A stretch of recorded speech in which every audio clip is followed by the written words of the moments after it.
The clear is so take the as it is, that is 3500. 20 into modification factor is also given, that is the same problem.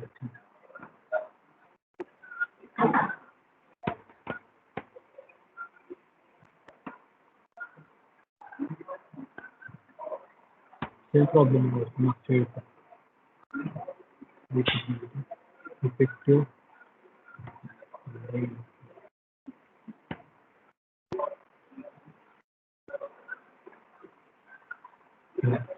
फक्त same problem आहे, फक्त इथं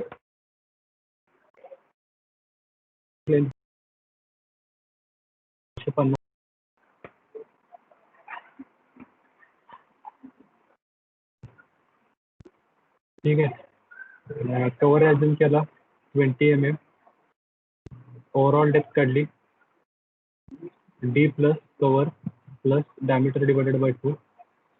D वरती आला आपला 125, 125 plus 20 plus 12 divided by 2 is equal to 1.51. याला round up केलं आपण 155. परत डी अवेलेबल काढला, डी अवेलेबल झाला 155 20 वजा 6, डी अवेलेबल आला 129. इफेक्टिव्ह लेंथ किती लेंथ आली, E is equal to clear span plus D 3.5 plus depth available किती आहे 0.129. आणि D अवेलेबल झाला 3.629 मीटर. दुसरा क्रायटेरिया आहे क्लिअर स्पॅन प्लस पेरी, दॅट इज 3.5 अधिक 0.25 इज इक्वल टू 3.75 मीटर. नंतर लोड कॅल्क्युलेशन केलं, डेड लोड काढला, तर area into intensity dead load काढण्यासाठी त्यानंतर 1 इंटू 0.55 ओव्हरऑल डेप्थ किती आहे, बरोबर 0.55 into 25 is equal to 3.875 kN/m². Live load काढला, एरिया इंटू इंटेन्सिटी, जो लाईव्ह लोड दिलाय त्याला फक्त इंटू ऍड केलं. फ्लोअर फिनिश या ठिकाणी 1 दिलाय, तर फ्लोअर फिनिश घेतला 1. त्यानंतर टोटल लोड आला आपला 6.875.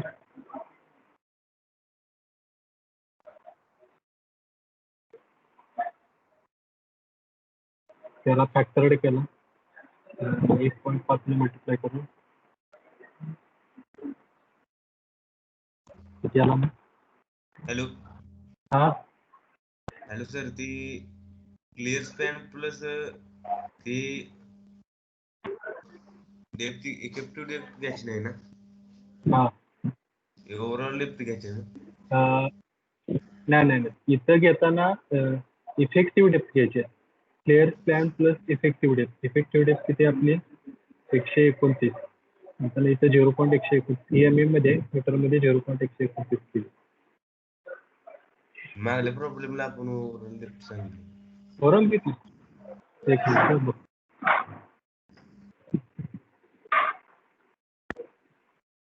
नाही इथं पण घेतलंय बघा, डी अवेलेबल म्हणजे इफेक्टिव्ह डेप्थ किती आहे 0.129. इथं पण 0.129 घेतली. त्याच्या मागच्या जो तिथला चौथा प्रॉब्लेम, तिसऱ्या प्रॉब्लेमला काय केलं, तिसऱ्या प्रॉब्लेम डेप्थ अवेलेबल किती आहे 109. क्लिअर स्पॅन प्लस 0.109 केली, बरोबर. दुसऱ्या प्रॉब्लेमला काय केलं,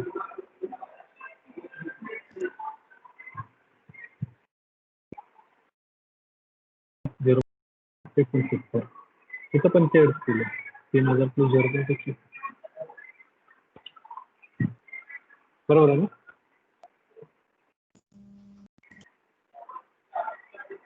इथं इफेक्टिव्ह डेप्थ घ्यायचे,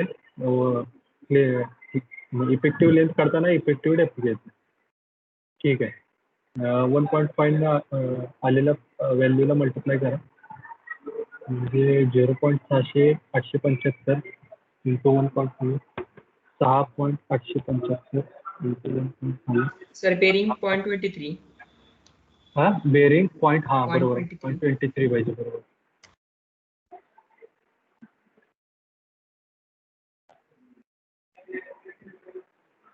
झिरो 0.73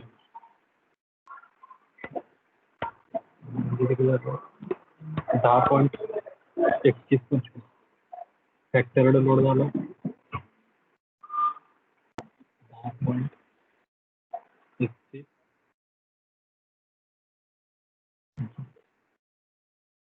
बेंडिंग मोमेंट कॅल्क्युलेशन केलं. Design bending moment is equal to W in square divided by 2. Smaller या दोघांच्या पैकी जे स्मॉलर लेंथ आहे 3.669 आणि 3.75 त्या दोघांच्या पैकी मिनिमम लेंथ इथे घ्यायचं 10.3175 25 Google Form की लिंक आहे फिल करून द्या.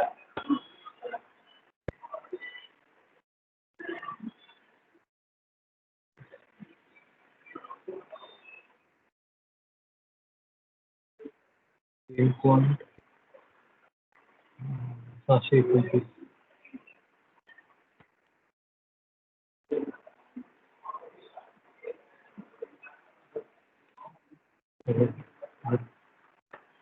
answer into 3.621 वर्ग divided by 8 16.97 चेक घ्यायचं आहे. चेक कसं करणार 16.97 MD is equal to MD 16.97 into 10⁻⁶ 0.138 16.97 0.138 into 20 into 100 square root of 16.97 into 10⁻⁶ divided by 160 1000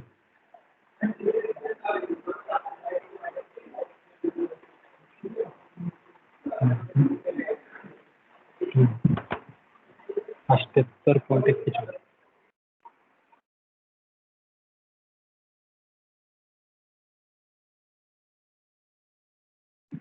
depth provided किती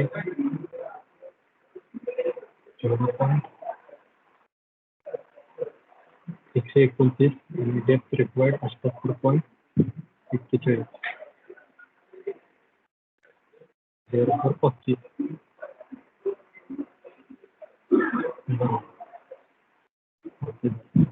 रेन्फोर्समेंट मेन स्टेज साठी AST is equal to 0.5 HPK upon FY in bracket 1 minus square root of 1 minus 4.6 MD into HPK square into BD 0.5 into 20 into 415 1 minus square root of 1 minus 4.6 into 16.91 into 10⁻⁶ 20 into 1000 into 127 this one.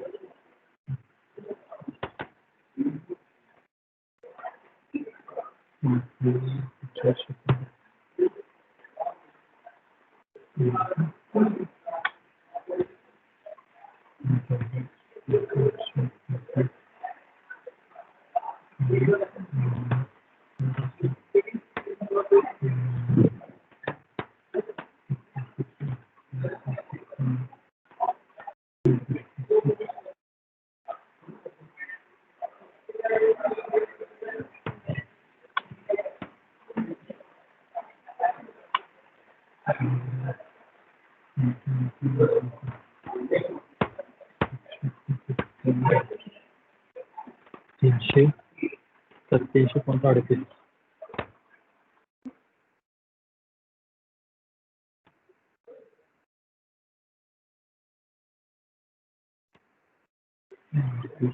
Spacing 12 मिनिटं पर्यंत केलं. Spacing आलं 1000 into area of 1 bar divided by AST area of 1 bar 5/4 into tail square आणि AST आलं 387 म्हणजे spacing किती येते बघा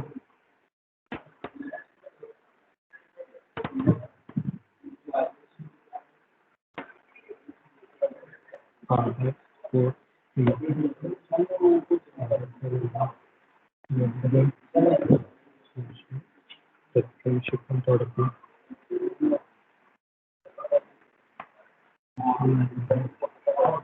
291.95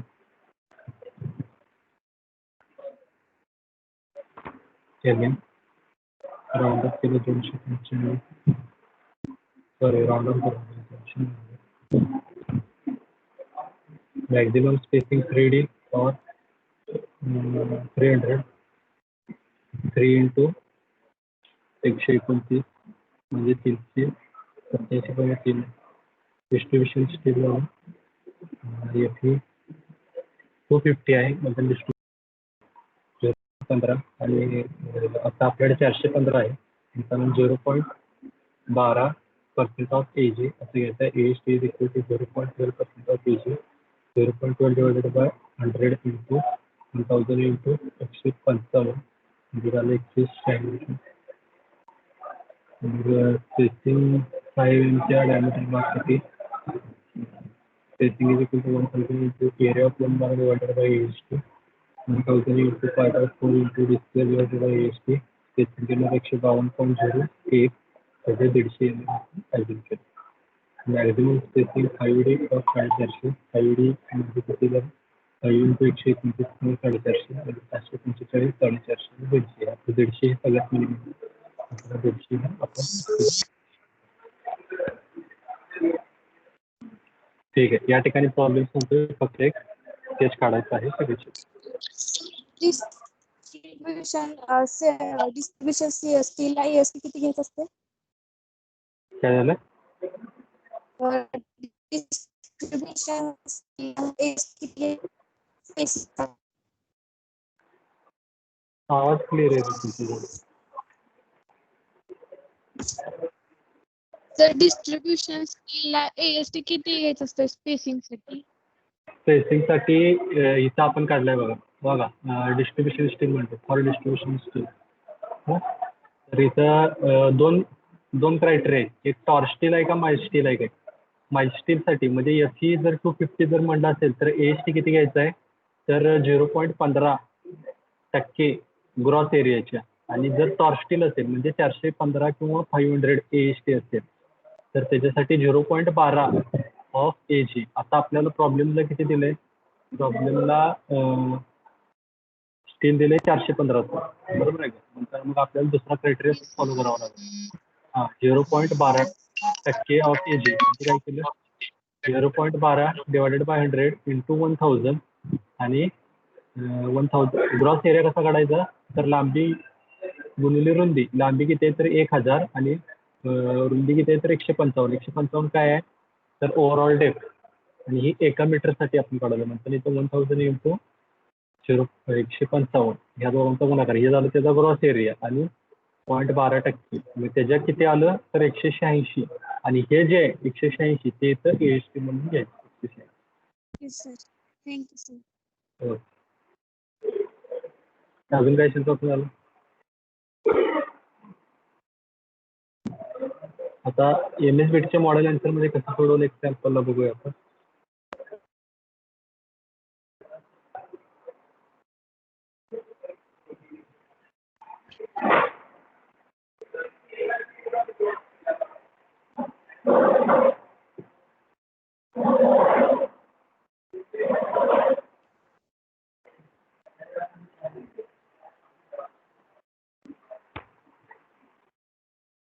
दिसते ना Yes, sir. 125 कसं काय आलं आपलं कॅल्क्युलेशन कसं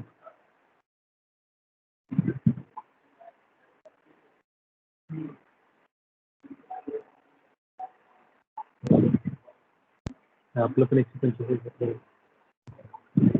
पहिलं बघा 8 मार्काचा प्रॉब्लेम आहे त्यातला पहिला 1 मार्क जो आहे तो डेप्थ रिक्वायर्ड काढायला डेप्थ ऑफ स्लॅब आपण 125 काढले तर 125 हे जर तुमचं उत्तर आलं span divided by modification factor into 20 span आहे आपला 3500 मॉडिफिकेशन फॅक्टर प्रॉब्लेममध्ये दिला आहे 1.4 आणि इंटू 20 त्याला केल्यानंतर 125 हे उत्तर आलं त्याला 1 मार्क आहे त्याच्यानंतरचा आता कव्हर इथं म्हणले बघा ॲझ्युम कव्हर 25 आणि इथं नोट्स दिले स्टुडंट मे ॲझ्युम डिफरंट कव्हर.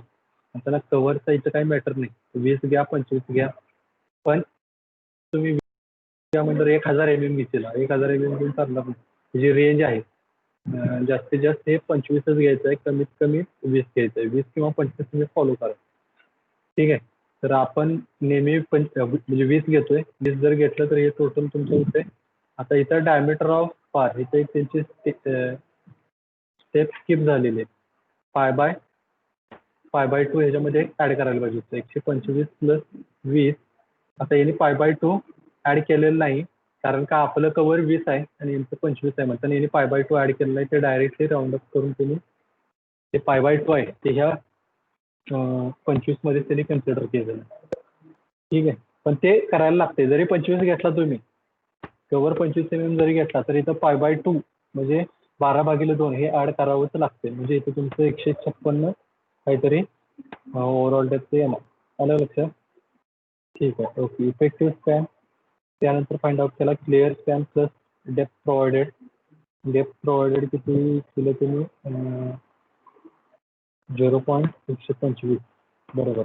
आपण 0.129 केलं जे आपल्या कॅल्क्युलेशननुसार बरोबर आहे. क्लिअर स्पॅन सपोर्ट बरोबर आहे. या दोघांच्या पैकी मिनिमम बेसर आहे 0.725 आपलं 3.729 आहे. हे आपण इफेक्टिव्ह लेंथ घेतली. त्यानंतर लाईव्ह लोड काढला, डेड लोड काढला आणि स्टोरेज काढला. तिघांची बेरीज झाली आपली 10 पॉईंट. ह्या स्टेपला टोटल डेड लोड काढायला त्याला 1 मार्क आहे. म्हणजे टोटल लोड झालाय आपला फॅक्टर्ड करून 10.3125 झाला. यांचा किती आलाय 10.12 म्हणजे 10.125 आला फॅक्टर्ड करून. त्या स्टेपला 1 मार्क आहे. त्यानंतर फॅक्टर्ड बेंडिंग मुवमेंट काढायला डेप्थ रिक्वायर्डचा चेक घ्यायला सफिशियंट आहे का नाही ते चेक घ्यायला परत 1 मार्क आहे. ठीक आहे. ते कसं करणार MU is equal to MU limiting. MU त्यांनी काढला आणि MU लिमिटिंगला त्यांनी इक्वेट केला. किती आलं त्यांचं square root of MU divided by 0.138 किती इंटू बी. मग 77.62 आले आणि आपले किती आले म्हणजे ते फक्त चेक बघायचं आहे व्हॅल्यू किती येऊ दे 77 येऊ दे किंवा किती येऊ दे. आपले 78.41 आले इंटू 77.62 आले. ही लेस आहे आयझीमोडपेक्षा म्हणताना काय झालं ओके. नंतर डेप्थ प्रोव्हाइडेड आणि परत एरर डाटा दिला आणि AST फाइंड आउट केला. AST यांनी किती दिलाय 394.5 यांचा टोटल AST येतोय आणि आपल्याला किती येतोय 387.38 मेन स्टीलचा. ठीक आहे. म्हणजे जवळपास आहे. त्यांनी 8 mm डायमीटर 12 ॲझ्युम केलाय. त्यांचं स्पेसिंग इथं परत लोड दिले student may assume different diameter of बार. आपण 12 mm ॲझ्युम केलंय. त्याच्यानंतर आपल्या कॅल्क्युलेशननुसार स्पेसिंग येते आपलं 290 यांचे किती आले 125 स्पेसिंग आलं. ठीक आहे. नंतर डिस्ट्रीब्युशन स्टीलला काही मी तेच वापरलं आहे 8 mm डायमीटर बार वापरला आहे आणि त्याचं सुद्धा स्पेसिंग काढले 275 आलं. Distribution steel area distribution steel काढायला मेन स्टील काढायला 1 मार्क आहे आणि डिस्ट्रीब्युशन स्टील काढायला 1 मार्क आहे. डिस्ट्रीब्युशन स्टील कसं काढलं 0.12% ऑफ AGच्या 12% 1000 into overall depth. Overall depth त्यांनी 150 दिल्या का बघा. ओके. कॅपिटल D यांचा 150 आला. नंतर 1000 इंटू 150 केलं. आपला कॅपिटल D 155 होता. नंतर 1000 इंटू आपण 155 केलं. AST आला मग यांचा डिस्ट्रीब्युशन स्टीलचा 180 mm² आणि स्पेसिंग त्याच्यानुसार आलं 275. आणि ते खाली डायग्रामला फिगरला 2 मार्क दिले बघा. टोटल मार्क्स पैकी फिगरला 2 मार्क आहे. आलं लक्षात?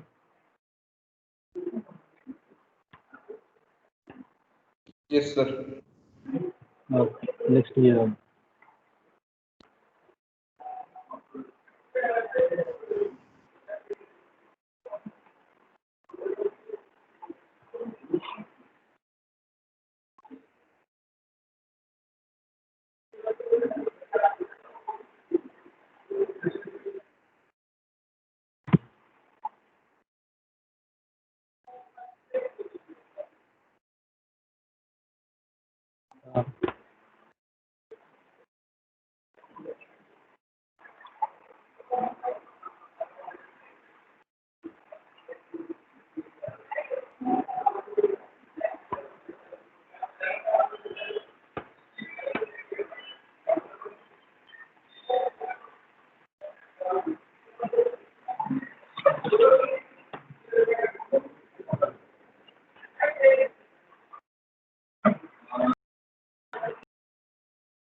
विंटर 18चा प्रॉब्लेम.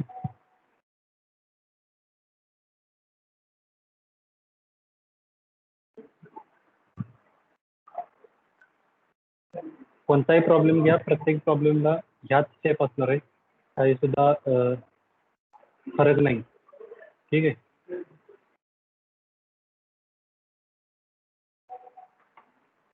कमीत कमी 6 मार्क आणि जास्तीत जास्त 8 मार्काला प्रॉब्लेम विचारला जाते.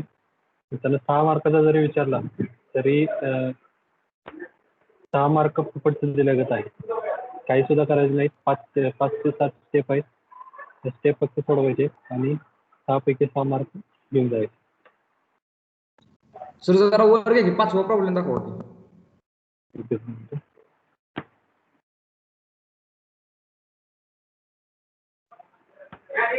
काय बघायचं आहे?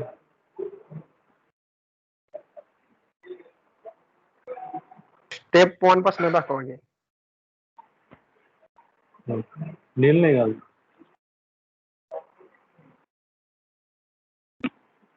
बरं ठीक आहे, जरा पुढे जाऊया. पण आधीच लेक्चर एक 10 मिनिट आपलं लेट झालं. काय म्हणता? खाली काय म्हटलं सर? चालेल.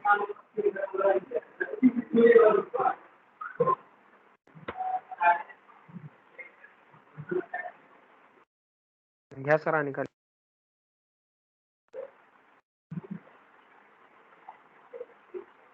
बरोबरच सोडवायचं रे. तुम्ही काय स्क्रीनशॉट पडत बसतोय लिहित बसतो.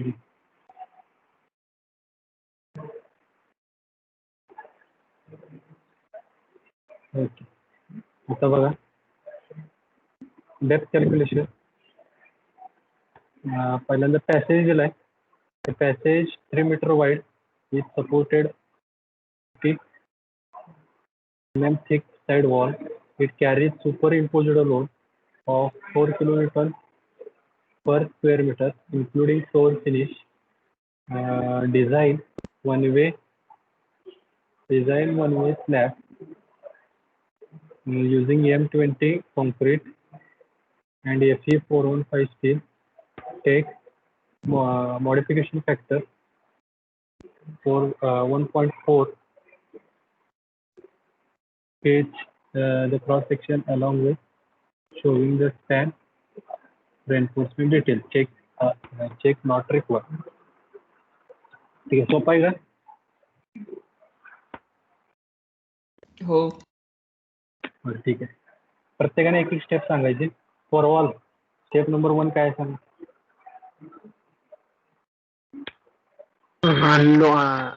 Step number 1 depth calculation. कसं करायचं? D is equal to span upon 20 into modification factor. बरोबर. एकच minute. 10 upon 20 into modification factor. Okay. मग स्पॅन किती आहे आपल्या या प्रॉब्लेम साठी? 3 मीटर. 3000 mm मध्ये घ्यायचे डायमेन्शन. हा 3000 mm. 3 जरी घेतलं तरी चालतंय, फक्त उत्तर जे येणार आहे ते तुमचं मीटर मध्ये येणार. ठीक आहे. बेस्ट प्रॅक्टिस असं आहे की तुम्ही MM मध्ये घ्या. मग किती होणार सांगू तर? मॉडिफिकेशन फॅक्टर किती दिलाय? 1.4. किती आलं सांगायचं? 107.14. 107. पुढे काय करायचं? कव्हर अजूम करायचं 20 mm. बरोबर, एकदम बरोबर. किती अजून करणार? 20 mm. आता काय करायचं मग? आता ओव्हरऑल डेप्थ काढायची. D capital D is equal to small d plus cover plus diameter of bar divide by 2.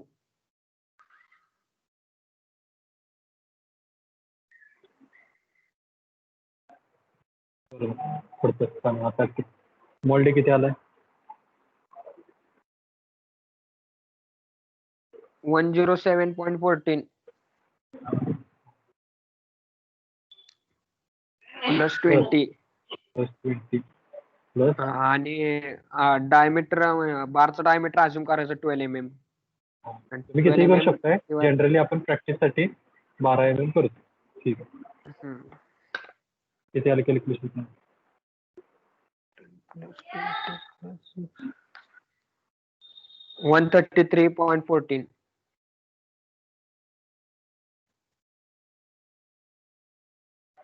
एवढंच ठेवायचं का? नाही हे करायचं, राऊंड अप करायचं. किती? 135 mm. परत नेक्स्ट स्टेप. आता डी अवेलेबल फाइंड करायचं. बरोबर. एनआरडी अवेलेबल. ओव्हरऑल डेप्थ मायनस हा. Cover minus diameter divide by 2. बरोबर. किती आलं मग?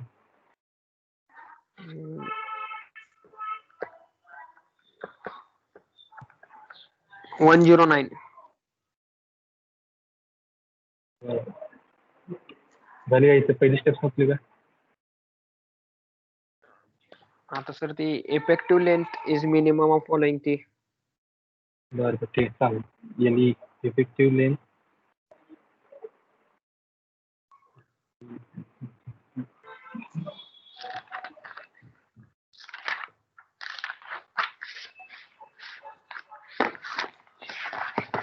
यानी पहिला क्रायटेरिया काय? Clear span plus clear span plus D. बरोबर. क्लिअर स्पॅन किती आहे? 3 मीटर 3000. एम एम मध्ये घ्यायचं. हा. डी किती आहे मग? हम्म.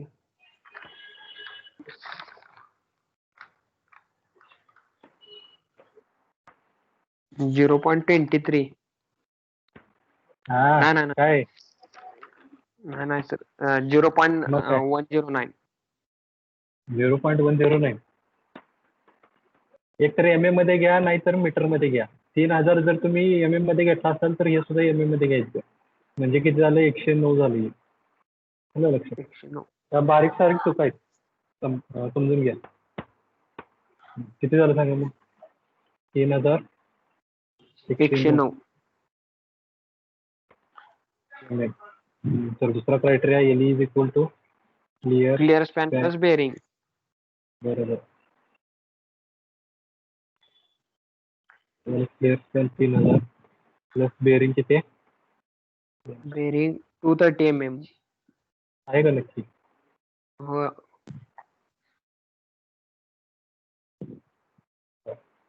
चालेल का? पहिली स्टेप संपली. ओके. स्टेप 2 शरद आहे का?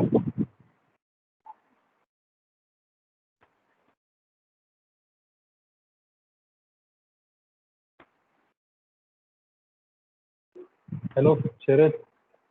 Yes sir. हा स्टेप 2 सांगा काय? सुपर इम्पोज लोड म्हणजे अल्टिमेट लोड दिलाय. स्टेप काय आहे? Load calibration. हा.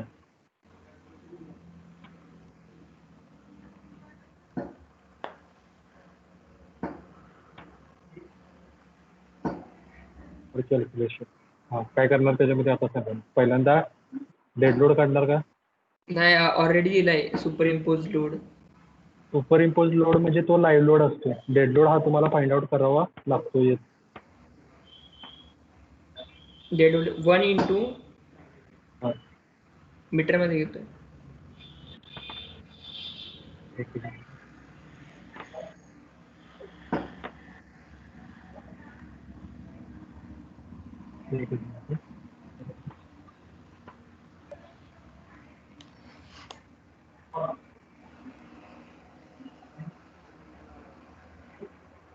बरोबर. हा चालेल. 1 इंटू 0.135 इंटू 25. 0.135 काय घेतलंय? Capital D. कॅपिटल डी किती आलं आपलं? 135. 0.135 इंटू 25. सांगा. 3.375 किलोन्यूटन पर मीटर. 175 किलोमीटर पर मीटर. नंतर डेड लोड झाला परत काय करायचं? लाईव्ह लोड लाईव्ह लोड किती दिलाय लाईव्ह लोड?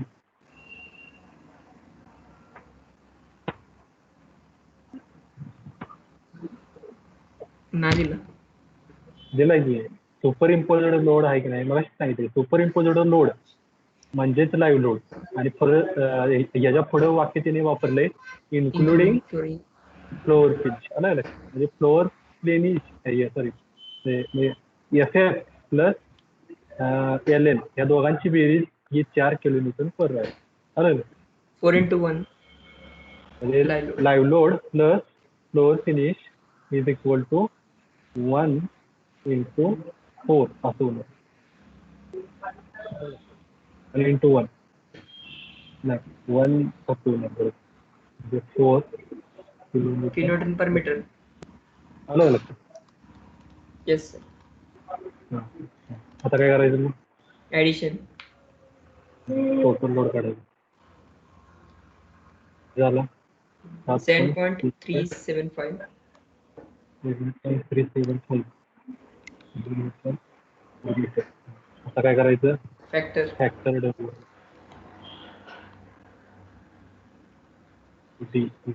किती झाला? 11.06 स्टेप सांगा डायरेक्ट आन्सर सांगा.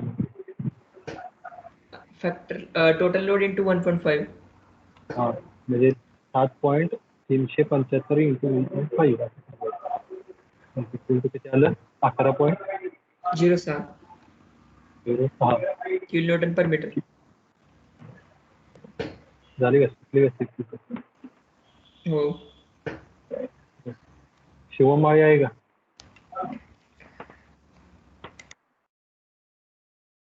Yes sir. हां स्टेप 3 सांगा. PM calculation. काय कसं करायचं?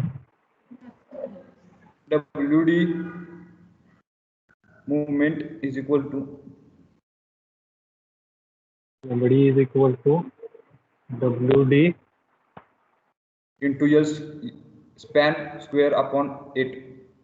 LE square divided by effective length भागिले 8 बरोबर आहे. WD किती आहे मग? 11.06. हां इफेक्टिव्ह लेंथ किती आहे? सर प्रॉब्लेम दिलेला नाही. स्क्रीनवर दिसतंय की.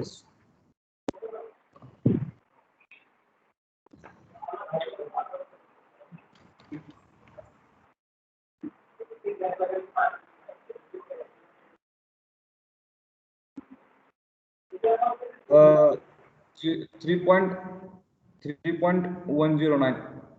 बरोबर आहे एकदम बरोबर. 3.1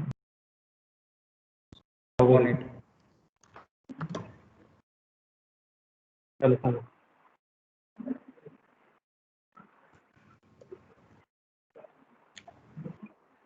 13.36 नीट न्यूटन मीटर. किती आहे? 13.36 किलो न्यूटन मीटर. हां पुढं स्टेप 4. काय झाली का स्टेप? हो. ओके गणेश आहे का? Yes sir. हां सांगा पुढची स्टेप काय? Check for depth.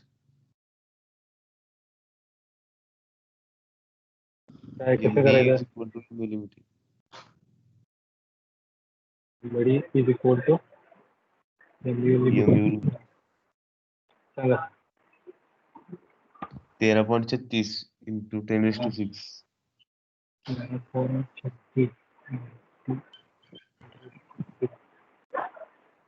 is equal is to equal to 0.138 FCK BD square. बरोबर. FCK किती आहे? 20. डी किती आहे? 1000. डी किती आहे? ती काढायची सध्याची. फाइंड आउट करा आणि डीचं उत्तर सांगा मला. 69.57 mm. 0.57 mm. राईट. मग आता काय करायचं? D Depth provided provide is greater than D required. Required. म्हणजे काय झालं? Okay okay right. झाली का स्टेप? झालं. आणखी ह्याच्या पुढं कोण सांगते?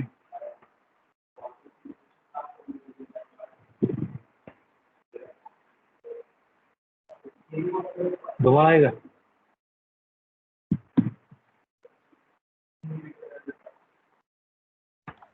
Yes, sir. हा?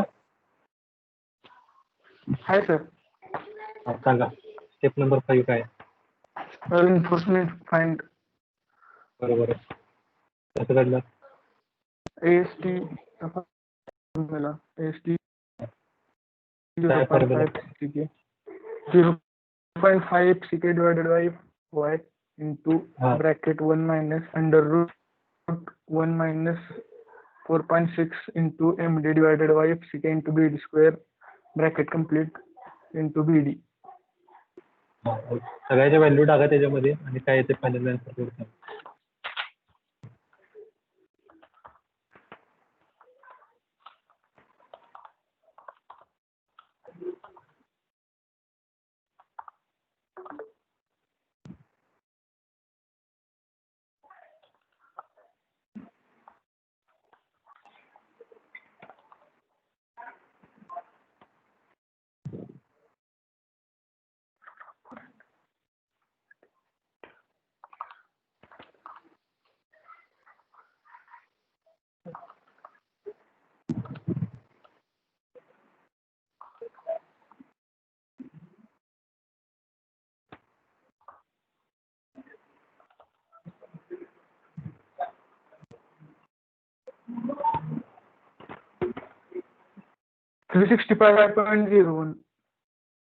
Three 365.01. 365.01 mm square. ओके पुढं. त्यानंतर काय करणार?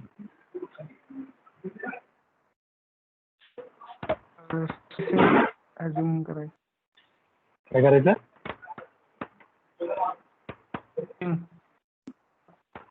स्पेसिंग अजून करायला स्पेसिंग फाइंड आउट करायचं.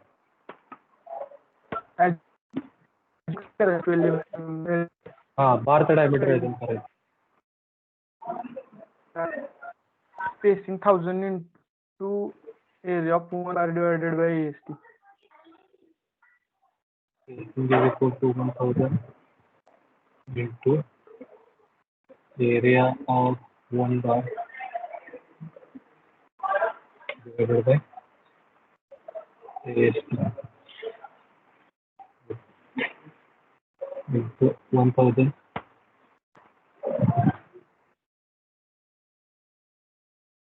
into area of 1 bar 5/4 into 12चा वर्ग भागिले AST. AST किती घेणार? AST 365.01. हा, करा कॅल्क्युलेशन सांगा.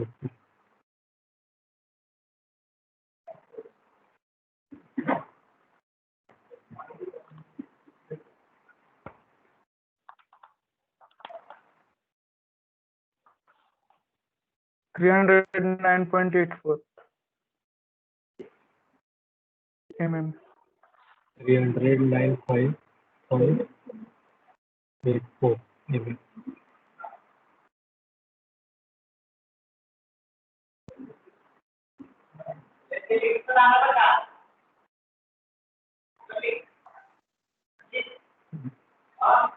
पुढे Maximum spacing हा 3D or Maximum. 300 mm. 3 3D और 300 3D किती आहे 3 into D 109 depth available. Depth available बरोबर 3 into और 300 म्हणजे किती येते 227. 200. 200 3 टाइम्स आहे ना 3 टाइम्स हां. नंतर हे 300 झाले आणि 26 327 sorry.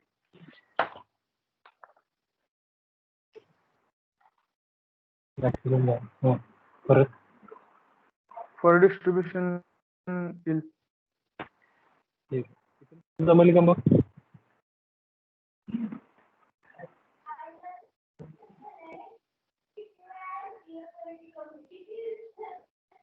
जमला इथं पुढचं hello. हां ठीक आहे इथे थांबूया मग आपण ओके सर. हां सर आणि एएसटीचं आन्सर चुकलंय.